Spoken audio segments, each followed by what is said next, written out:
अभी दोस्त का बर्थडे है तो हम चलो अंदर बताते। चलो अपने अंदर दुकान में बताते अपने दोस्त का बर्थडे है। सब लोग आ गए देखो।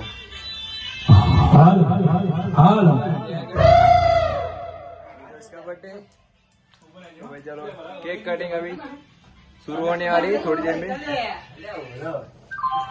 चलो केक कटिंग शुरू हो गई। चलो भाई केक काटो। सब म्यूजिक में प्रॉब्लम आ गया है।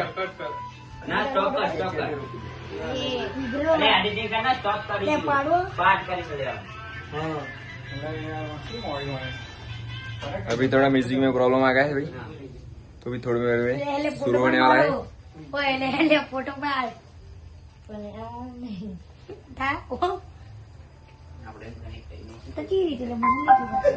चलो म्यूजिक शुरू होने वाला है भाई। ले नहीं तो ले हाँ लेजर चलो भाई शुरू हो गया अभी।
चलो भाई बर्थडे खत्म हो चुका है अभी, चलो घर चलते हैं अभी।